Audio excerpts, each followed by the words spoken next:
Let me introduce our guest for today. Is Dr. Alison Cook. She is a counselor with over 20 years of experience in helping create transformative results for women, couples, families, and get this, ministry leaders. All right. And she's also the co-author of Boundaries for Your Soul, How to Turn Your Overwhelming Thoughts and Feelings into Your Greatest Allies. And here's what I really appreciate about Alison, is that she specializes in integrating faith and psychology to provide an evidence-based, step-by-step approach to see lives restored. All right, so we're excited and thrilled to have with us Alison Cook. Hello. I'm so glad to be here. Yes, no, thank you for being with us. First of all, how are you? How are you managing your health? Doing okay. I'm doing okay. We're here in Boston, outside of Boston, which we were one of the first places to really close down, along with California and some of the others, but we're healthy, thankfully. And just down here, I'm in my little basement makeshift office where I've kind of come to do all the digital things down here. Okay. So we're doing okay. Okay, good. Hey, now you've had to move everything to kind of online therapy and all that stuff. Totally. So you're doing that all day, every day? Pretty much, yeah. And you know, as with all of us, it's so interesting where you bring that into your home, right? You know, you're just bringing everything into your home. So our first step as a household, we have older kids who are doing online school, college, that kind of thing. So we all had to really find quiet places, and it's tricky.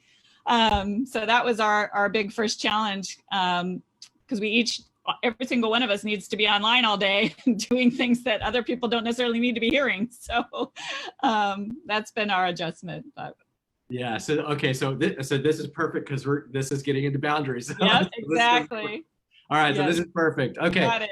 All right. So what we're going to do today, so in our discussion, we're going to do two things here. First, we're going to get into perspective. We're just going to bring some understanding and all those things. And then we're going to get into practicals along with your questions that you guys have for Alison. So we can all walk away empowered with some new ideas and some new tools. All right.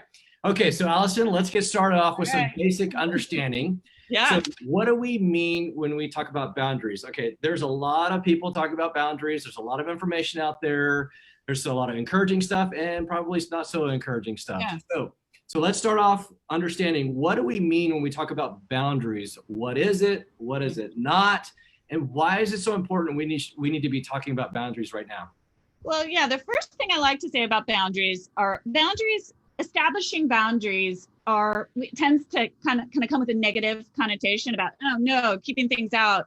I like to go all the way back to the beginning. It's one of the first acts God did, right? He separated day from night. He separated land from sea. He separated dark from light. Those are creating boundaries, right? It's ordering, it's categorizing, it's naming, it's creating order out of chaos. At their basic element, that's what boundaries are. And I think sometimes we can start to think of boundaries in terms of, how do I cut out people from my life, or how do I get rid of the bad stuff that I don't like? And there is a component to boundaries that is about really kind of, but I really like to take it back to, let's start with it. It's about ordering our lives. It's about naming things. It's about dividing things in a healthy way so that we can thrive. That's really what boundaries are about. So I actually prefer to flip it and to say boundaries are a lot more about what we're saying yes to, how we're ordering our lives in a way that allows us to thrive mentally, emotionally, spiritually, physically.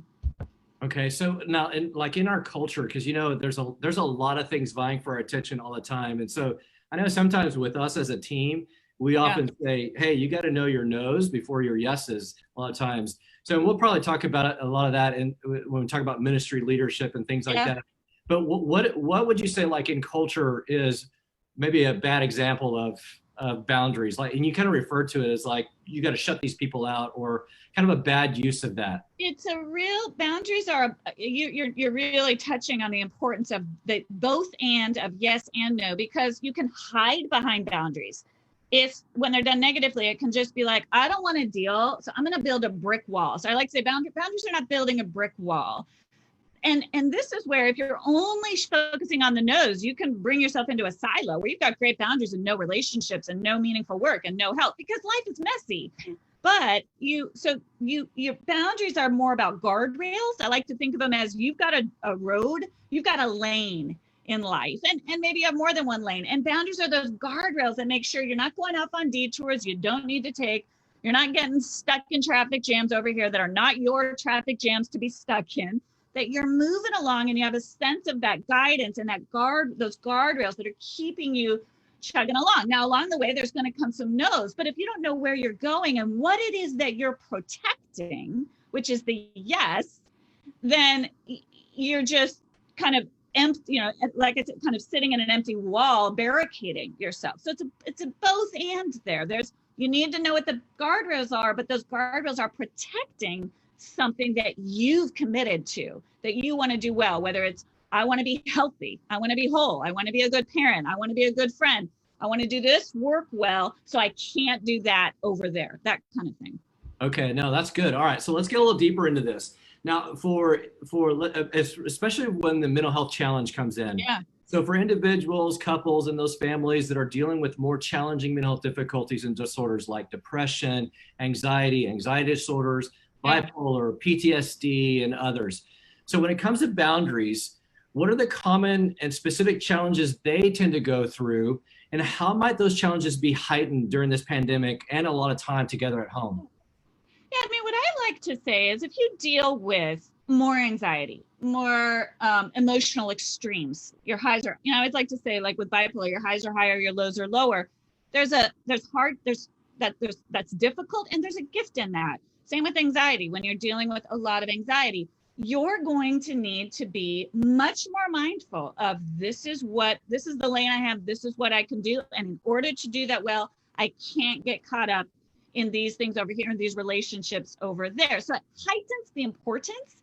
And there's a challenge in that, but there's a gift in that. A lot of times those folks become the leaders when it comes to boundaries, because they're not just kind of tolerating things they shouldn't really tolerating. They've got to get clearer on, I've got to say yes to this, therefore my no's have to be very, very, very clear. And there's a way in which a lot of folks I work with who've done really wonderful work and gotten really healthy become leaders in helping others to detect those boundary violations, because there's a more sensitized, the antenna are a little more sensitized to boundary fouls and boundary violations. Okay, so all right, so one question, go a little deeper with that. So let's bring it to a specific example here.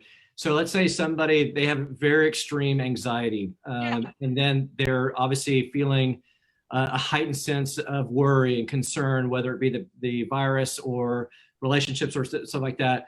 So what kind of things would you be advising somebody with high anxiety that is stuck at home?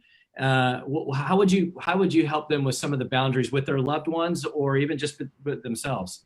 So the number one function of a boundary is to protect, especially during the pandemic. The best gift you have to give yourself, others, your community, is to keep yourself as emotionally, mentally, spiritually, and physically healthy as you can. And so as you're we're a few weeks in, as you're noticing these things really heighten my anxiety, watching the news, listening to you over there talk about all this stuff, not having any space to myself, whatever it might be, the more you can drill down, and we'll get into this a little bit, but I say one of the most important things everybody needs to be doing right now is spending some time alone as best you can in a private space in your house. The first thing I said to people is like, you've got to find your space, whether it's in your car, if it's in a closet, you've got to find a space to get clear on because when we're spiked with anxiety, we tend to come at people, get out of my space, stop talking about, right? And that just creates more chaos, then we feel bad, then so what I've really tried to say, it's not selfish to say the best way I can love you and the best way I can keep my anxiety is I need to carve out this space for myself. The kids will be okay. They're going to be okay. They might have a little more screen time. It's okay. You're going to be better for everybody the healthier you are. So carve out that little bit of space. And again, give yourself that permission. But it starts with, you've got to pull back to get really clear about, I can't listen to news. I can't, whatever the things are, I've got to have some time every day to take a walk with music, because music is calming to me. Then you're going to be able to communicate on behalf of those needs, not in a selfish way, not in a lashing out way, this is what I'm going to be able to do to stay sane and healthy. And this is how I can best love you. Right. Right. Okay. So I'm kind of cutting off because I hear so often, but that's so selfish. It's actually not, it's actually the best gift you can give everybody around you is to carve out a little bit of space to get clearer on what you're going to need throughout the day to stay healthy, and then communicate on behalf of that. Okay. All right. No, and we're going to get into some of that. I want to dive into some of those practicals, but that's good because I think you're getting into a lot of those tips and tools of how to do that. And we'll get more into that.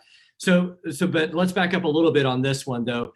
So obviously the shelter in place, we're all at home, we're going to get into more ideas, but what specifically are the signs we need to pay attention to that tell us, hey, wait, I need to take stock and I need to get better boundaries in place. So what are going to be the key signs that we need to start evaluating what those boundaries are, or that we need more boundaries or better boundaries? Yeah, I'll give you a list of words, because usually how it shows up first is whatever you did in your normal life pre-pandemic, you're doing more of in more extremes. So more worrying, more pleasing, more lashing out, more perfecting compulsively, more compulsivity. Although right now we're all kind of having to be a little compulsive about something such as hand washing, which is hard for folks who already have an inclination towards OCD.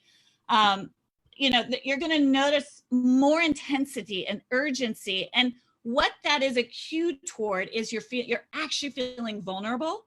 Mm-hmm. Those are protective measures. So when we're under heightened stress, we go back to our default coping strategies, which is perfectionism, which is people pleasing, which is anger, which is controlling, which is overachieving, doing more work. You saw it, the first week, it was like all the overachievers were like doing a million things, right? It's the adrenaline rush. That's actually a cue.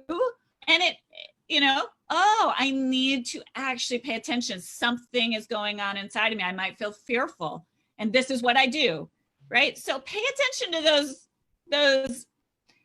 They're all compulsive. They just play themselves out in a different way. Yes. Okay. All right. Hey, we're going to have to end this because you're like reading my journal. You're reading my life. Because I am that guy. I am the overachiever. And I just and I do it balance. I meditate and I try to balance all these things. But I felt that rush and all that stuff. So hey, I'm in there, and I have to take this to heart too. So this is good. Yeah, this is good. Yeah. Or as a mom, you're immediately, I'm just going to make this great for everybody else, and that pleasing, that helping, and it's it's not sustainable. It's a default coping strategy. We learn these in our families of origin, and they're what we go to at first, and we got to keep an eye on and go, that is not going to be sustainable. I've got to slow myself down. Now we're getting into practical, but those are the cues usually. Okay, all right, because more irritability, more all those things. Yeah. So because you're not saying that doing those things, that's not necessarily bad. It's just that we could get too worked up and keep that. You're saying that trying to do that all the time is not going to be sustainable over the long haul. It's the extreme. And so they're cues. These are cues to pay attention to and go, I notice I'm doing this. I'm going to give it a day or two, but I'm also going to be aware that I'm going to need to slow myself down. Frantically watching the news all the time, right, is kind of feeding the worry loop for folks who struggle with anxiety. It feels kind of good at first, not sustainable. So it's that awareness. And we talk a lot in my book about healthy distance. It's not that these things are bad, it's that they get extreme. And that awareness of, I know I'm doing this, that right there creates a little healthy distance where you can start to let your higher order, your prefrontal cortex kick in and go, take a breath, just to bring the system down a little bit. Okay, now this is good. All right, so you're getting into a lot of practicals now. So let's kind of go there. Let's just transition to that. All right. So, okay, so all right, so let's kind of let me break this down a little bit and begin my question. So we obviously have a lot of moms who are watching. You've talked about the moms stuff, and we do have a lot of moms that follow us, and they have professional careers. Some of them are professional stay-at-home moms as well. Yeah. Then you got a lot of young kids, and a lot of times they just have no context what's going on. They just think this is every day is Saturday morning with mommy and daddy, and then you got the stress of trying to rotate, the working remote from home, school, all those things like you described with your family at the beginning, or some couples, they have to go out, one or both, you have to go do these, for essential work. Some have been furloughed. They have a lot of time at home. Okay, but here's the issue, because I think that we were alluding to this, and you were kind of talking about some practicals of this, is that there's sometimes just doesn't feel like there's any breathing room or there's an escape. I know one other webinar, somebody asked, I can barely get 5 minutes. How do I keep, some schedule for myself? So I think we're all feeling this in a dynamic, but then the idea of boundaries seems really selfish, or it just seems overwhelming and daunting. So we end up fighting ourselves and with our spouses. Mm-hmm. So you we're talking about some practicals already. So just help us with this, break this down for us and give us some tools on how to be more creative with boundaries in this time. Yeah, the first two boundaries other than figuring out where you can go, because when you're in a moment and you're freaking out, you need to have in your mind, like I've got my little basement where I can go and I know what I'm going to do there. So it's not just escaping. But again, if you live in really close quarters, you got to figure out, can I get in the car? Can I take a walk? So just knowing where you can get to. Number one. Number two, a code word with a spouse. I really am into code words right now because, man, right now it's really hard to come up with the appropriate, I'm feeling blank, right? It's like communication. We got to have a lot of grace here. So code words with your spouse, I got to go. It's an emergency.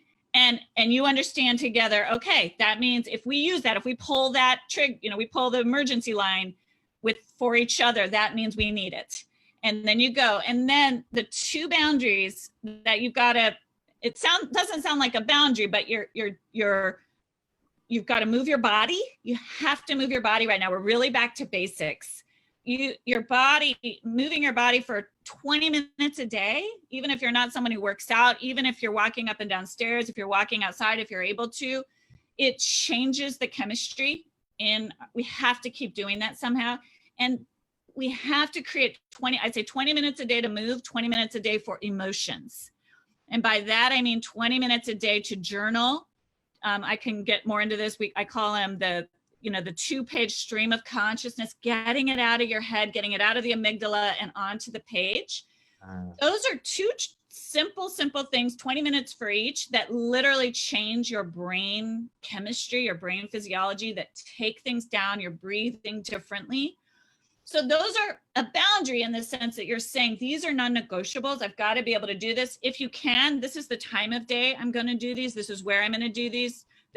And then, like I said, with the code words, if I have a family situation where maybe a couple of times throughout the day, maybe you're like, I got to go move. That's the cue that you're going to go take care of yourself in that way. So those are just the 20 minutes of movement, the 20 minutes of journaling, reflecting, which is a form of prayer, I believe, but I'm really calling it reflecting, because it's this thing that we describe of naming. As you name emotions, I'm freaking out, I'm really scared, the kids are driving me crazy. As you're naming those things, there's a way in which you tame those things and you put them in categories and you start to calm yourself down. This is brilliant. This is fascinating. It's great. Okay. All right. So let's move on here to another question, because these are good things. Now, because this actually came in before the webinar. This was a question that somebody's asking, but I think it's everybody's question. And you addressed this in your blogs. And so everybody go check out our website, AlisonCookPhD.com. Read her blogs. They're really good. And check out her book, Boundaries for Soul, as well. All right, but the big question is, what if my spouse, my family, my boss, my friends, or anyone, they just will not respect our boundaries or my boundaries, and they think we're just being a selfish jerk? So, and to get a little bit more honest, for a lot of us, we'd rather avoid the rejection and pain that causes and just manage as best we can. So how do you address this? Yeah, so the key word, you said two keywords. You said, and I hear it, I get it. But this is why this is an opportunity to get really healthy. You said, I can't get people to respect my boundaries. You don't need people to respect your boundaries. You need or like your boundaries or validate your boundaries. And this is where I shift from your boundaries aren't about telling somebody else. Your boundaries are about making something happen. And a lot of times actions speak louder than words. You don't need permission from a boss to take a 20-minute walk. I understand with abusive spouses, I understand there's a spectrum, but you do what you need to do to stay healthy. And when communication doesn't work, you act. You do that thing.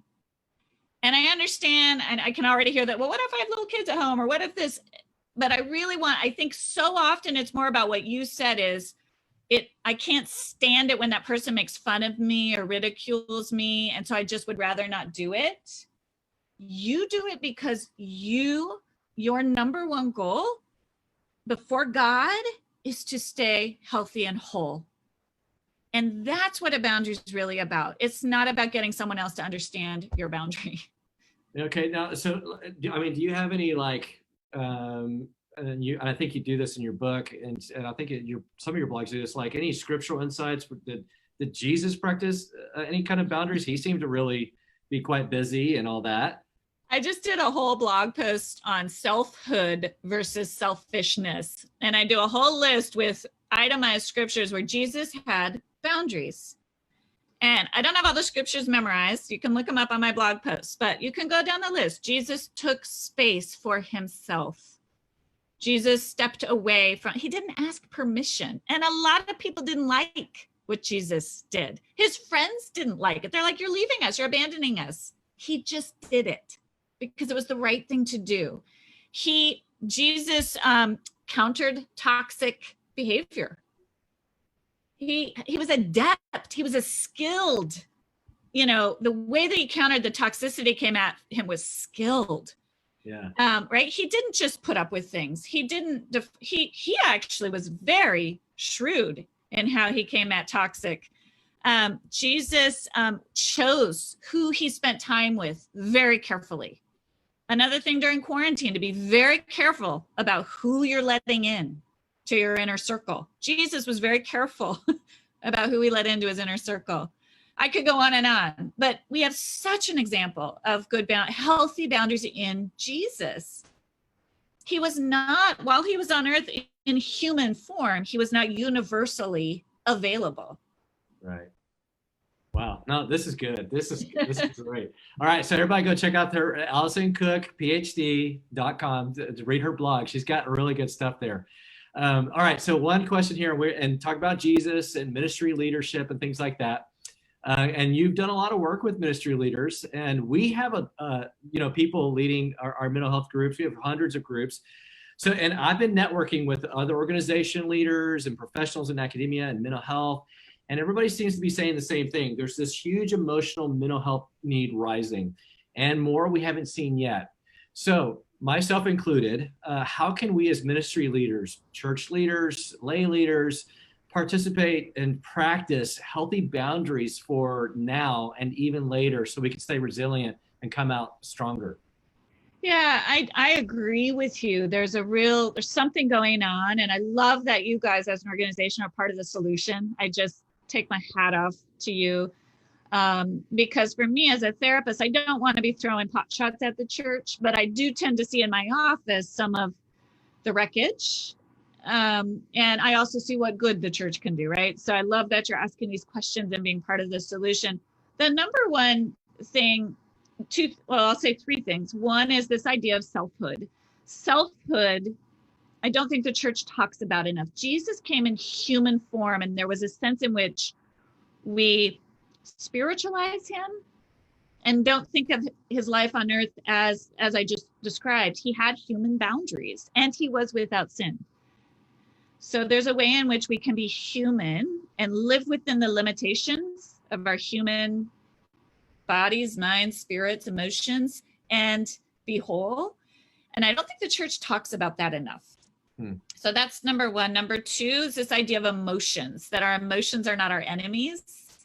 And that when we try to exile and deny, I write a lot about this thing called spiritual bypassing.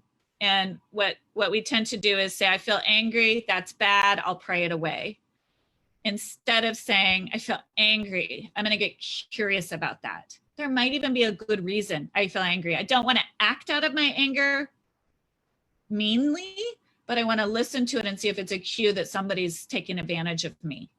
And I don't think we talk enough about emotional health and our emotions as cues. Jesus had a full range of emotions. Jesus got angry. Jesus felt grief. Jesus heart broke, And when we have a healthy relationship with our emotions, they tend not to take us over. They tend to stay in healthy balance. So emotions, selfhood, and then really along the lines of what we've already talked about, but this idea of boundaries and this idea of not just who we're keeping out, because as a church, of course, we want to be welcoming, but what is my lane? What are the things I feel before God and that I need to say yes to in terms of helping others, stewarding my own mental and emotional health, and really affirming people in that. We have this tendency to, if someone says, oh, I need to say no to that. Well, why? Why can't, and really affirming, again, this gets back to selfhood, that we have I trip over words here because people can not like the word trust yourself, but there's a way in which we take away people's ability to know what they need and want in any given situation and what their limits are. Yeah, no, so this is good. And you talked about also just the, we talk about, I know with us as a team, and even when we've done coaching and things like that, we always say, know your grace and pace. Don't try to be everybody else's answer and all that stuff. And that's what you're kind of saying is know yourself, steward yourself well, and put things in order, put things in a place that you can manage well and take the time to manage well for yourself. So this is great. And we're not doing anybody any good. And we see it all the time as ministry leaders. If we burn ourselves out, if we get sick, if we wreck our families, if we wreck our health, right? It's if we start with those closed eyes, I always say closed eyes behind, and what are we doing in quiet and getting clarity and really sticking to that, whether people like it or not. And that's what Jesus did. That's exactly the model he gave us. This is great. This is so great. All right, so let's take some questions that people are writing in. And if you have a question, just use the Q&A button, and we're going to get to those. And we're going to spend a good 10, 15 minutes here just answering questions and letting Alison make us a little bit more wise. All right. So, okay. So the one question is can we talk about people who live alone? All right. So they're alone, and that's kind of hard. So what kind of boundaries are we talking about for somebody who's living alone? So as with anybody, but especially if you live alone, structure is your friend.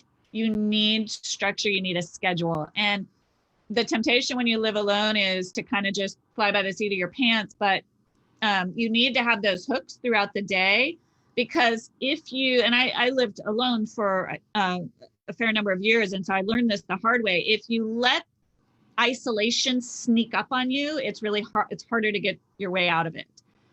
And if you have a schedule where you have checkpoints throughout the day, whether it's a FaceTime with somebody, whether it's an appointment, and if you can make the appointment with yourself, great. But if you need help from someone else being like, I'm going to do this, I'm going to exercise at this time every day, I have an appointment with myself.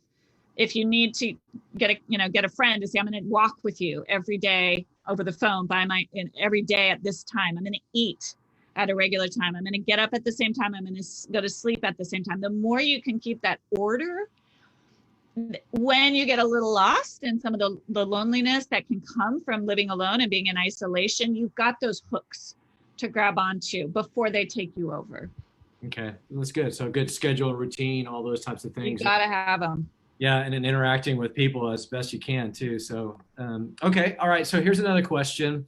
As a leader of a mental health ministry, and that's a lot of our group leaders, and we talk about this in our training as well. But obviously in a time like this, the needs are heightened and you can feel the pressure. And so there's a lot more text, there's a lot more phone calls. So how do you, and then that fighting that, this person saying, I'm fighting the guilt of not being more available. How would you encourage this person? So it's a great question. I'll use myself as an example. I've stopped responding to texts to a whole group of people. And I had a couple friends be like, not like that. And I had to trust my instinct. I went into survival mode. I was like, I've got to stay together for my client. I've got to triage. We're kind of in boundaries triage. And if you're in ministry, it's like, these are the folks who need me the most and who I have to, and then that means that I've got less bandwidth. And so I've got to let some things go. Now, it's not the way I'd like to do it, but it's what happened. And you can always, and then I had to circle back and be like, you know what? I had a lot on my plate. And if they're real friends, they get it. And if they're not, they don't, and that's okay. But there are some things right now that are going to fall off the plate. And you've got to trust yourself a little bit to do that triage of majoring in the majors, getting the most important things done, your family, yourself, and the people you serve. And if other things fall off, they fall off. You'll circle back later. And maybe it's for a season. Maybe it's like, hey, I'm not going to be available by text right now. I can't stand it personally. I'm like, I'm on the screen all day right now. I'm not going to text right now. And I can do that. I know it's not true for everybody, but you may, again, there's a way in which you're going to react, but then come up and be like, actually, my reaction might not be a bad idea. I maybe just need to communicate, hey, I'm only available by text between these hours. That kind of thing. Yeah, no, and you're getting into something we learned as missionaries in Africa. There were a lot of kids that would come to the door, always knocking, asking for food and things like that. And so we'd always say, hey, come at breakfast time or at lunchtime. And those were certain times of the days. And then but if you ring, we'll just let the doorbell ring all morning. And then they learned that they could come during those times. You train people, and people respect that. They might not like it at first, but eventually if you respect yourself and you communicate, other people are like, oh, okay, they will respect it. Yeah. Even bosses. It's amazing. There's actually research studies that show that bosses, it goes both ways, but they actually will respect folks who set those boundaries. Right.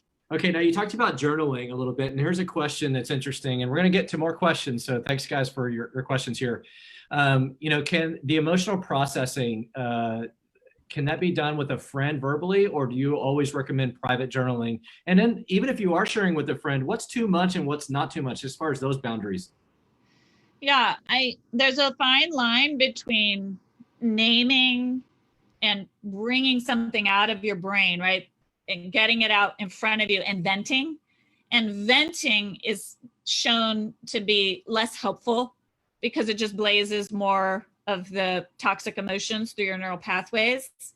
So that's why, but I also know for some people it's hard to just journal. So what I would recommend if you want to do it with a friend is set up, I call it spiritual listening. I mean, I don't call it this, other people call it this, but set your timer. I do this with a prayer partner. I talk for 10 minutes and she just listens. And then we take turns. And then we pray. And so it is a way of kind of being witnessed, but we're also not going into, I can't believe they did that. What are you, we're keeping it within boundaries so that it's spiritual listening. It's for a healing purpose versus just taking each other down a bad pathway. So that's a great thing to do if you've got a friend to do that with, a partner, or just a phone friend. You can also, with the journal, I also put boundaries around it. Give yourself 2 to 3 journal pages to get out uncensored what you're feeling, what you're thinking. Then invite God. You don't want it to increase anxiety. The goal is to get it out so that it's on the page and in front of God or in front of this other witness. Yes. Oh, this is good. I'm going to use that with my wife. I'm going to tell her, hey, look, you got 5 minutes. That's it. And so once you're done, if this goes off, no. You got 5 minutes to just get it all out. I mean, it's not in the spirit of healthy listening. Yeah, no, it's sometimes when my wife and I would go on a date and we didn't have a chance to catch up, we'd always say, okay, We're going to take the first 10 minutes of you get 10 minutes, just say everything. And then I get 10 minutes and then we're done. And then we're going to have a date, so then that just. Totally. Yeah. It's a brain dump, and you don't want advice. You're not looking for a solution. You just want a brain dump. And again, that's a code word. I'm such a believer in categories. You say to your spouse or you say to a friend, can I brain dump for 10 minutes? I don't need anything from you, but just to be there. Yes. Another trick my husband and I do is called a MEPS check-in. And this is if you have less time, you can do it with your family members. It's one word: mentally, emotionally, physically, spiritually. So mentally fried, emotionally okay, physically tired, spiritually connected. And you can say, I want to do a MEPS check-in. And then if the person is like fried, okay, good to know. Yes, no, that's good. Quick way to kind of just connect. Okay, all right. Okay, so here's for ministry leadership. Okay, this is a great question.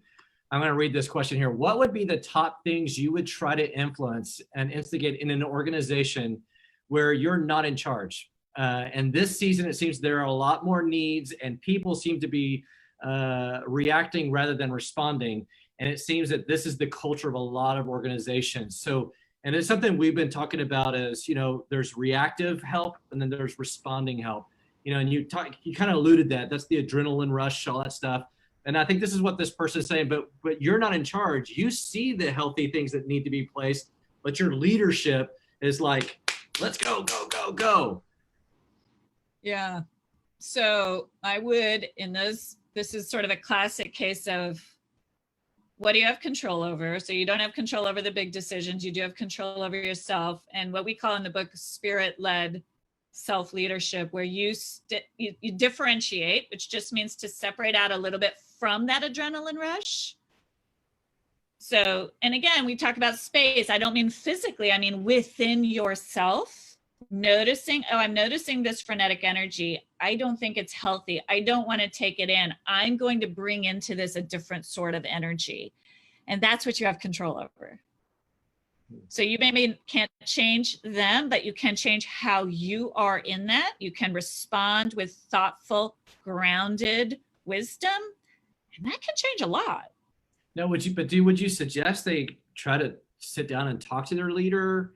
And, or their organization and say, hey, here are some things, but then they'll be like, no, this is what we do. We are the body of Christ. We respond to need, it's like trying to be the hero for all, Depends on the relationship, depends on the leadership, whether you actually go in and say, hey, I'm wondering if we could think about it differently. Depends. If you can't do that, then even within that context, then you get into the boundaries of, I appreciate that. I'll respect that. And here's what I can and can't do within that.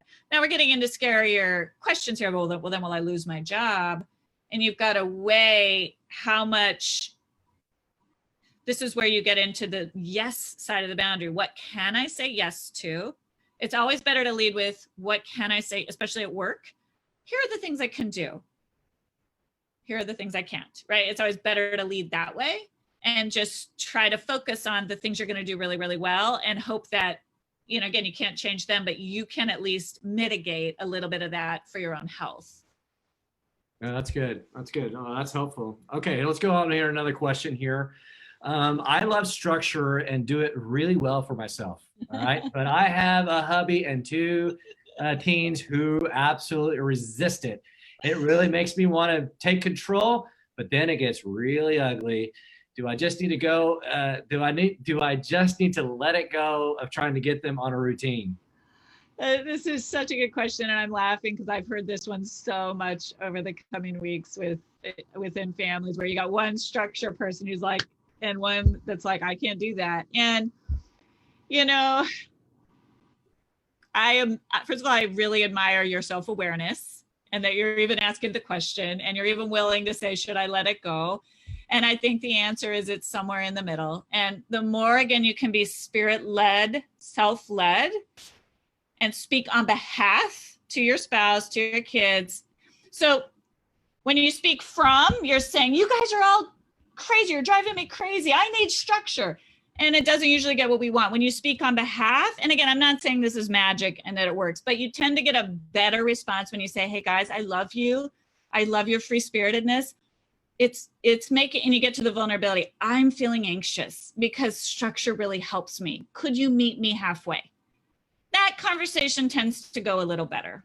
Again, I can say you're framing it less about you guys and more about, this is something that's hard for me. It would help me if you could meet me halfway.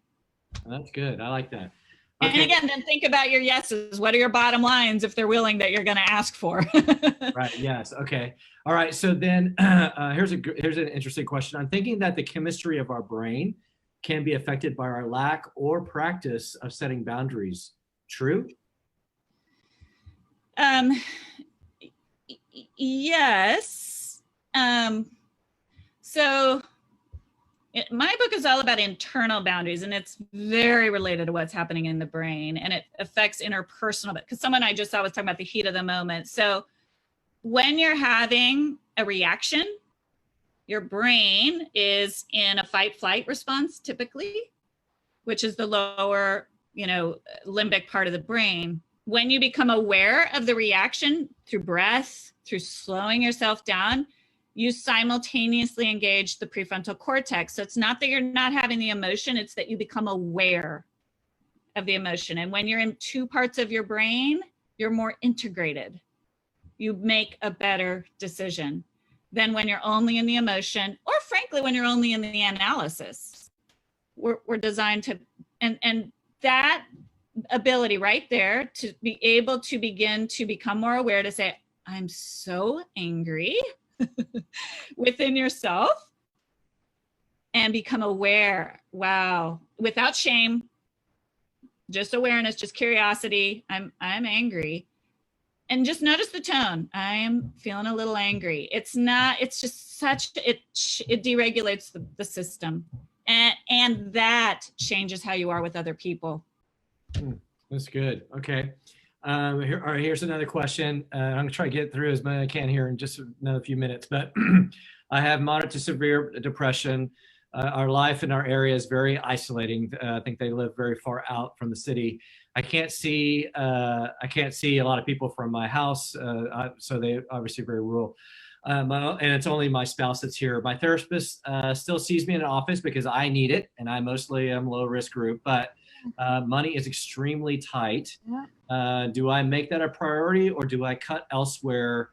Because I have to do 5 appointments just to meet my deductible, so what does a person like this do? What's the boundary of, do I still try to make that happen even though money's tight, or do I just try to find the next webinar that you're going to be on? Yeah, I mean, it's such a good question. And what I would say to you is, and this is such a therapist answer, but there are parts of you that want to keep seeing the therapist, and there are parts of you that are worried about the financial impact. And I would get curious about both of those. Those are two different sides of you. How much of that is worried about other people in your family? How much of it is real? And you've got to really try to negotiate between those two. I know this is good for me. I'm worried about the financial impact. Both those things are valid, but what I would encourage, and maybe you could process that with your therapist and even say, or with a friend, and even say, I'm trying to understand what's best for me, because I don't want to lead to financial ruin, and I don't want to not be healthy mentally. And so really giving yourself permission to kind of honor both of those sides of you in conversation with whoever your loved ones are. That's just a really tender place also with God. And I know it feels like it's hard to make that decision, but I also knowing that you have more wisdom than you probably think you have when you lay it out to make that decision. That's really good. Okay, here's a good one. Everybody asked this one, and I'm going to put this one on you, and you're going to love this. Boy. This is great. I get this question a lot too, but this would be great because you're the expert. All right. So we have an adult child with a mental illness, okay, and they do not want help. They run out of their meds. They don't want to take their meds, but they're running out of money.